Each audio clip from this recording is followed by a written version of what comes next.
Welcome बच्चों। आज हम लेके आए हैं आपके लिए केस स्टडी नंबर 8। फिलहाल हम केमिस्ट्री की केस स्टडीज़ कर रहे हैं और 7 केस स्टडी हमने कर ली हैं। आपने नहीं देखी हैं वो जाके देख लीजिए। बहुत इंपॉर्टेंट केस स्टडीज़ हैं, अच्छा खासा वेटेज होता है बोर्ड के एग्ज़ाम में। चलिए शुरू करते हैं केस स्टडी। तो केस स्टडी में होता क्या है, एक पैराग्राफ होता है, उस पैराग्राफ को आपको पढ़ना होता है, वहाँ से कुछ इन्फॉर्मेशन ड्रॉ करते हैं, उस इन्फॉर्मेशन को आपके जो अर्लियर इन्फॉर्मेशन आपके पास है उसके साथ सिंक्रोनाइज करते हैं और जो क्वेश्चन पूछे जाते हैं उनको हम आंसर करते हैं। राइट, चलिए शुरू करते हैं। पैराग्राफ में क्या कह रहा है, Ajay wanted his house to be whitewashed. Ajay जो है अपने घर को वाइट वॉश कराना चाहता है। वाइट वॉश का मतलब होता है चूना कराना, राइट। डिस्टेम्पर नहीं, डिस्टेम्पर अलग होता है, पेंट अलग होता है। वाइट वॉश का मतलब होता है सिंपल चूने से जो पुताई होती है, तो वाइट वॉश कराना। He bought 10 kilogram of quick lime. Quick lime अगर आपको याद है, क्विक लाइम जो होता है वो कैल्शियम ऑक्साइड होता है। From the market before mixing all 10 ग्राम, 10 ग्राम खरीदा। Before mixing all 10 gram he took 1 beaker and took small quantity of quick lime. उसने 10 किलोग्राम खरीदा लेकिन सारा यूज़ नहीं किया। उससे पहले उसने क्या किया, उसमें से थोड़ी सी क्वांटिटी ले ली है और एक बीकर में ले ली, जैसे कि यहाँ दिख रहा है, right. Then he added some water, थोड़ा पानी, कुछ पानी ऐड किया है। He observe that the water started boiling. Water क्या करने लगा है, बॉइल करने लगा है। Even when it was not being heated. मतलब हुआ क्या, 10 किलोग्राम चूना कैल्शियम ऑक्साइड क्विकलाइम लेके आया है, पूरा नहीं यूज़ किया है, थोड़ा सा बीकर में ले लिया, उसमें थोड़ा सा पानी डाला। जैसे ही पानी डाला तो क्या ऑब्जर्वेशन आई है कि वो बॉयल होने लग रहा है। और कब बॉयल हो रहा है, हमने इसको हीट नहीं किया है। And he touches the beaker, जैसे ही उसने बीकर को टच किया है, the beaker feels to be quite hot. Beaker जो है वो काफ़ी गर्म हो गया है। तो हमने सिलेबस में ये जो टॉपिक है वो करा हुआ है और इस टॉपिक में जो है हमने इन सारी चीज़ों का, इनका रिएक्शन भी हमने देखा हुआ है। तो फिलहाल यहाँ पर क्या हो रहा है, चूना है मतलब कैल्शियम ऑक्साइड है, कैल्शियम ऑक्साइड में वाटर को ऐड किया गया है, राइट। तो कैल्शियम ऑक्साइड में जब हम वाटर को ऐड करते हैं तो आपको पता होना चाहिए, कैल्शियम ऑक्साइड में वाटर को ऐड करते हैं तो आपको क्या करता है, कैल्शियम हाइड्रोक्साइड देता है प्लस यहाँ पर हीट एनर्जी देता है। क्यों मैं हीट से लिख रहा हूँ, ठीक। ये हीट एनर्जी क्या होती है, बाहर निकलती है। तो जब किसी रिएक्शन में हीट एनर्जी बाहर निकलेगी, रिएक्शन कैसा होता है मेरा, एक्सोथर्मिक होता है। तो ये इक्वेशन हमने पढ़ी हुई है। हालांकि हमने जब लाइमस्टोन साइकिल किया था, लाइमस्टोन साइकिल का भी वीडियो एक है, अगर आपने नहीं देखा तो वो भी देख सकते हैं। तो जहाँ पर हमने लाइमस्टोन साइकिल किया था तो ये कैल्शियम हाइड्रोक्साइड जो है वो वापस से कार्बन डाइऑक्साइड के साथ रिएक्ट करके कैल्शियम कार्बोनेट बना लेता है। चलिए खैर हम आगे बढ़ते हैं। इसको हम बोलते हैं क्विकलाइम। ये मेरा क्या है, क्विकलाइम है। और ये मेरा क्या है, इसको हम बोलते हैं स्लैग्ड लाइम। क्या बोलते हैं, स्लैग्ड लाइम। ये हमारा स्लैग्ड लाइम होता है। अब हम आते हैं क्वेश्चन पे। क्वेश्चन नंबर 1 क्या कह रहा है, What is formed when water is added to quicklime। अभी हमने रिएक्शन देखा है, जब हम क्या करते हैं, कैल्शियम ऑक्साइड या क्विकलाइम में वाटर को ऐड करते हैं तो यहाँ पर हमारे पास क्या बनता है, कैल्शियम हाइड्रोक्साइड प्लस यहाँ पर हीट को क्या करेगा, इवॉल्व करेगा, जिसकी वजह से ये रिएक्शन मेरा कैसा हो जाता है, एक्सोथर्मिक हो जाता है।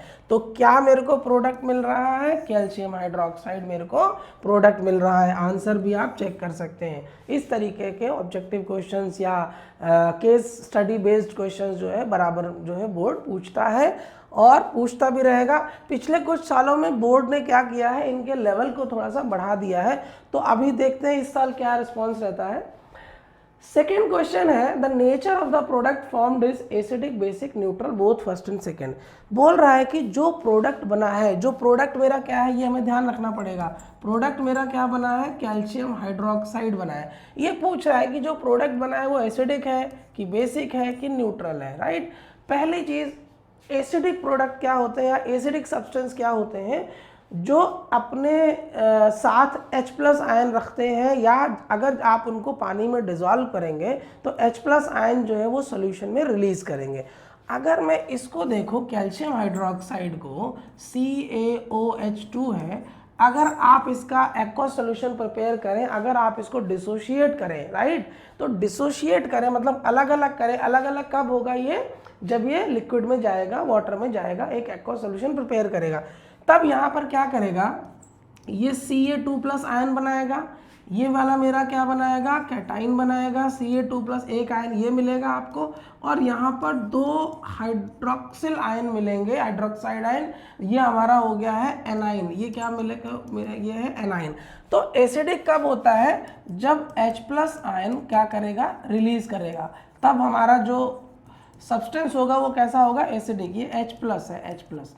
और अगर ये OH- रिलीज कर रहा है सॉल्यूशन में तो ये बेसिक होगा, न्यूट्रल है तो कुछ नहीं रिलीज कर रहा है, न्यूट्रल एक्चुअली सॉल्ट होते हैं जिसमें एसिड का भी कैरेक्टर होता है और बेस का भी कैरेक्टर होता है, right.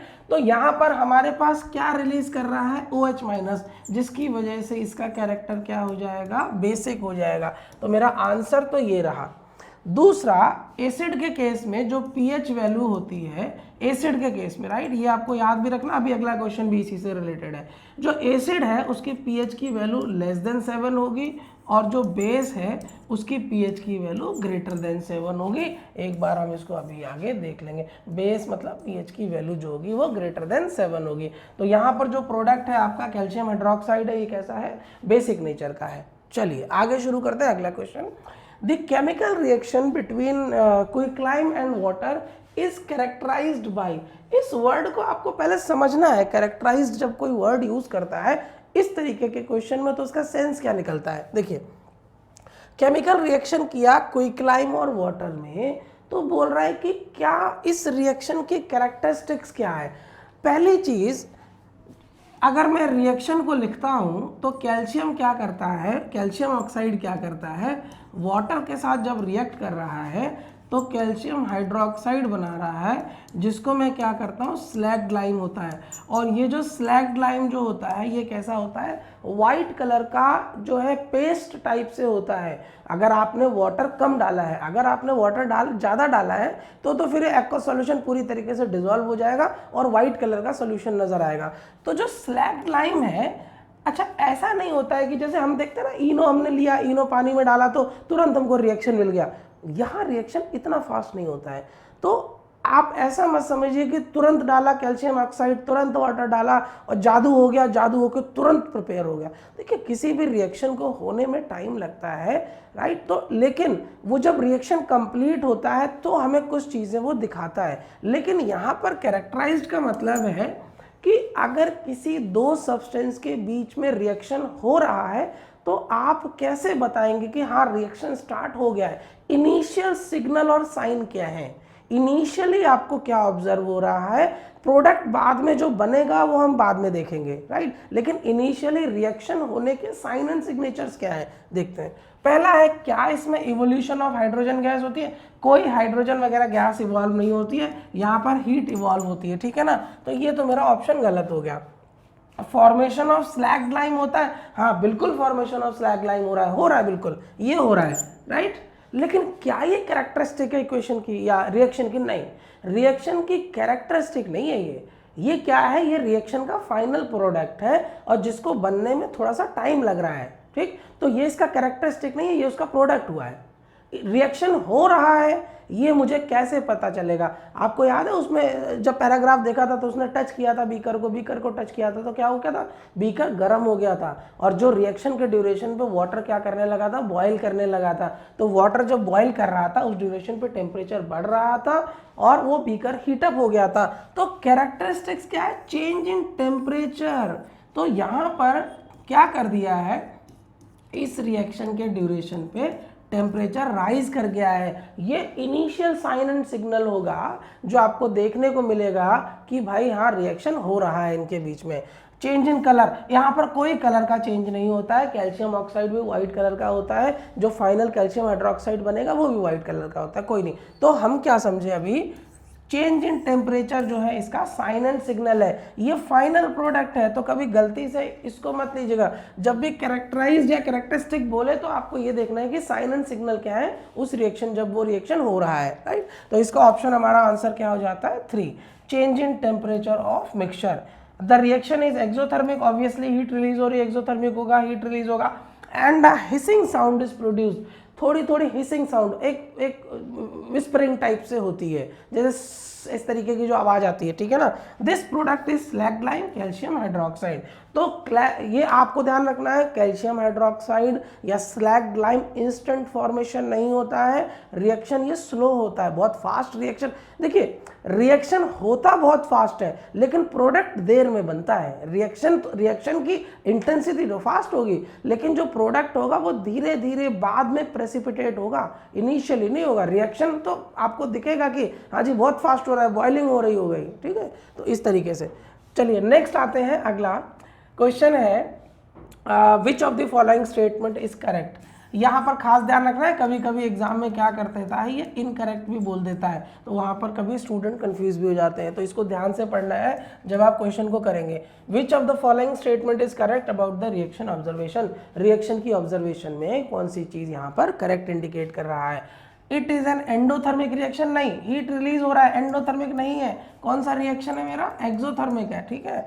It is an exothermic reaction, बिल्कुल सही है। The pH of the resulting solution will be more than 7। हमने क्या देखा था, जो pH है अगर ग्रेटर देन 7 है तो ये कैसा है मेरा, बेसिक है। अगर pH लेस देन 7 है तो मेरा सब्सटेंस कैसा हो जाएगा, एसिड या एसिडिक हो जाएगा। अब जो मेरा जो प्रोडक्ट बना है, देखो the pH of the resulting solution, resulting solution क्या है, जो फाइनल मेरे को रिजल्टिंग सॉल्यूशन मिलेगा उसमें क्या मिल रहा है, कैल्शियम हाइड्रोक्साइड मिल रहा है रिएक्शन होने के बाद। तो हमने देखा है कि ये कैल्शियम हाइड्रोक्स क्या है, बेस है, क्योंकि OH माइनस आयन रिलीज कर रहा है, तो जो बेस है तो क्या होगा, ये वाला हमारा pH की वैल्यू ग्रेटर देन 7 होगी। तो बोल रहा है the pH of the resulting solution will be more than 7, yes सही है। अगला ऑप्शन बोल रहा है the pH of the resulting solution will be less than 7, नहीं होगा, लेस देन 7 जब होगा जब एसिड प्रिपेयर हो रहा होगा। चलिए जी, तो हमारे पास क्या ऑप्शन आ गए, सेकंड सही है, थर्ड सही है, सेकंड और थर्ड सही है, ठीक, ये हमारा रहता है ऑप्शन। तो यहाँ पर आप चाहे तो इसको स्क्रीनशॉट ले लीजिए इसको, और बाकी मैं इसको इरेज कर रहा हूँ और आप देखेंगे answer. It is an exothermic reaction as heat is released, the resulting compound calcium hydroxide is basic in nature, so the pH of the resulting solution will be more than 7। तो ये इस तरीके के ऑब्जेक्टिव क्वेश्चंस आपको आते हैं। हालांकि देखिए इस पैराग्राफ में कहीं पर भी पीएच वगैरह नहीं बात की कि पीएच कितना होगा, ग्रेटर देन 7 या लेस देन 7, लेकिन आपको ये अंडरस्टैंडिंग अपनी एकेडमिक से जो आपने पढ़ा है सिलेबस वहाँ से आनी चाहिए। नेक्स्ट क्वेश्चन कह रहा है which of the following is not an endothermic reaction. कौन सा एंडोथर्मिक रिएक्शन नहीं है।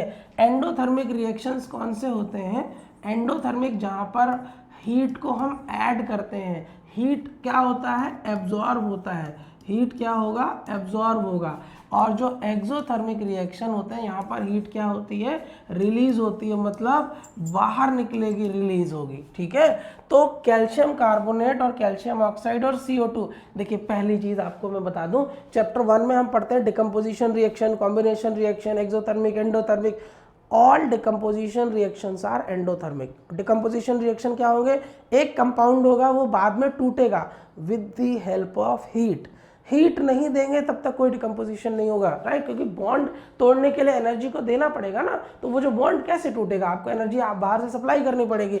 तो कैल्शियम कार्बोनेट को आप क्या करते हैं, हीट देते हैं, कैल्शियम कार्बोनेट को हीट देते हैं, तब ये कैल्शियम ऑक्साइड और कार्बन डाइऑक्साइड में टूट जाता है। तो यहाँ पर ये मेरा रिएक्शन कैसा हो गया है, एंडोथर्मिक हो जाता है। सिमिलरली यहाँ पर वाटर है, वाटर डिसोसिएट हो रहा है, एक्शन ये रिएक्शन कैसा हो गया है, डिकम्पोजिशन रिएक्शन हो गया है। सेम ये रिएक्शन कैसा हो गया है, डिकम्पोजिशन रिएक्शन हो गया है। अगर और डिटेल में जाऊं तो ये वाला मेरा कौन सा हमने पढ़ा है चैप्टर में, थर्मल डिकम्पोजिशन है। अगर इसको मैं देखूंगा तो ये वाला मेरा कौन सा, इलेक्ट्रोलिटिक डिकम्पोजिशन, मतलब इलेक्ट्रिसिटी की हेल्प से टूटेगा, ऐसे ही नहीं टूटेगा कि केवल आप हीट दे दें। इलेक्ट्रोलिटिक डिकम्पोजिशन में बहुत extra high amount of heat चाहिए, थर्मल डिकम्पोजिशन में लो अमाउंट ऑफ हीट चाहिए, कम हीट में काम चलेगा, कम हीट में तोड़ देगा। इलेक्ट्रोलिटिक डिकम्पोजिशन के अंदर बहुत ज़्यादा सब्सटेंशियल अमाउंट ऑफ हीट चाहिए। तो वाटर क्या करता है, हीट करता है, वाटर को हम हीट एनर्जी प्रोवाइड करते हैं तो ये टूटता है। रिएक्शन मेरा कैसा हो गया, एंडोथर्मिक। ठीक, यहाँ पर क्वेश्चन में ध्यान दीजिएगा, नॉट एन एंडोथर्मिक पूछ रहा है, कौन सा एंडोथर्मिक नहीं है, नहीं है। तीसरा देखते हैं 6CO2 प्लस H2O। देखो ये डिकम्पोजिशन तो नहीं है तो हमें थोड़ा सा देखना पड़ेगा। कार्बन डाइऑक्साइड और वाटर मिलता है और आपको ग्लूकोज बनाता है C6H12O6 और ऑक्सीजन बाहर निकालता है। फोटोसिंथेसिस रिएक्शन हमने पढ़ा है। फोटोसिंथेसिस रिएक्शन में क्या होता है, यही तो होता है। ये आपको क्या हो रहा है, फोटोसिंथेसिस रिएक्शन दे रखा है, ठीक है ना। ये हमारा क्या है, फोटोसिंथेसिस रिएक्शन है। फोटोसिंथेसिस रिएक्शन में कार्बन डाइऑक्साइड, वाटर क्या होता है, हमें रूट से मिलता है प्लांट में, और इसको हम सनलाइट देते हैं H न्यू। तो sunlight is what, it is a energy, photon, packets of energy. तो H न्यू एनर्जी हम इसको क्या कर रहे हैं, दे रहे हैं। बिना सनलाइट के फोटोसिंथेसिस नहीं होगा। तो यहाँ पर 6CO2 H2O H न्यू मिल गया, C6H12O6 ऑक्सीजन बाहर निकल गया। तो ये रिएक्शन भी मेरा कैसा हो गया, एंडोथर्मिक, क्योंकि हम सनलाइट दे रहे हैं, सनलाइट के प्रेजेंस में रिएक्शन हो रहा है। नेक्स्ट आइए, यहाँ पर देखिए उल्टा हो रहा है, ये रिएक्शन उल्टा हो रहा है। C6H12O6 plus 6O2 gives carbon dioxide and water. ध्यान दीजिएगा, लाइफ प्रोसेस में पढ़ते हैं इस रिएक्शन को। This is your respiration reaction. क्या हो रहा है, रेस्पिरेशन। ग्लूकोज, ग्लूकोज को क्या हो रहा है, ऑक्सीजन में टूट रहा है, इसको हम क्या बोलते हैं, एरोबिक रेस्पिरेशन। क्या बोलते हैं, एरोबिक रेस्पिरेशन, टूट रहा है, ठीक है ना, राइट। एरोबिक रेस्पिरेशन, और एरोबिक रेस्पिरेशन में क्या होता है, वाटर मिलता है, साथ में एनर्जी यहाँ मिलती है। यहाँ लिखा नहीं है लेकिन हमें पता है एनर्जी यहाँ पर मिलेगी। ये एनर्जी क्या होती है, आगे जाके कहाँ पर स्टोर हो जाती है, कहाँ पर, माइटोकॉन्ड्रिया में। ये एनर्जी माइटोकॉन्ड्रिया में स्टोर हो जाती है, किस फॉर्म में, ATP, adenosine triphosphate, adenosine triphosphate के रूप में ये एनर्जी क्या हो जाती है, स्टोर हो जाती है माइटोकॉन्ड्रिया में, powerhouse of the cell. ठीक, तो और ये कार्बन डाइऑक्साइड क्या करेगा, बॉडी एक्सेल कर देगी, ये ब्लड में डिसॉल्व होके लंग्स में जाएगी, लंग्स के बाद ये बाहर चली जाएगी, एक्सेल कर देगा। और ये वाटर क्या करेगा, ये वाटर या तो बॉडी में यूटिलाइज हो जाएगा या फिर क्या करेगा, इसके साइटोप्लाज्म में यूटिलाइज हो जाएगा, या फिर और सारे रिएक्शंस करते हैं तो वाटर की जरूरत पड़ती है, राइट। तो ये मेरा रहा। तो यहाँ पर हमने क्या देखा, ये एंडोथर्मिक है, ये एंडोथर्मिक है, ये एंडोथर्मिक। केवल यही एक ऐसा जहाँ पर एनर्जी रिलीज हो रही है, इसका मतलब ये हमारा एक्सोथर्मिक है। ऑप्शन मेरा क्या होता है यहाँ पर, डी। इसका स्क्रीनशॉट ले लीजिएगा, मैं इसको इरेज कर रहा हूँ, फिर आगे बढ़ते हैं। चलिए, राइट। तो यहाँ पर देखिए क्या बोल रहा है, C6H12O6 plus CO2 gives this plus energy. ये देखिए यहाँ पर एनर्जी लिखा हुआ है। During respiration glucose combines with oxygen in the cells, cellular respiration of our body to form carbon dioxide, carbon dioxide बनाता है, plus water along with the release of energy. It is an exothermic reaction, right. तो मेरा option यहाँ पर क्या होता है, D. तो इस तरीके के क्वेश्चंस आपको देखने को मिलते हैं। बोर्ड आपसे बराबर ऐसे क्वेश्चंस पूछता रहता है जहाँ पर आपसे एक पैराग्राफ से वैल्यू जो है इंफॉर्मेशन भी कलेक्ट करवा लेता है, प्लस साथ में आपसे जो है वो आपकी एकेडमिक नॉलेज को भी यहाँ से जज कर लेता है। तो चलिए मिलते हैं नेक्स्ट वीडियो में। अगर वीडियो आपको पसंद आ रहे हैं, कुछ इन्फॉर्मेटिव लग रहे हैं, तो प्लीज़ इस चैनल को आप लाइक भी कर सकते हैं और सब्सक्राइब भी कर सकते हैं। Thank you very much.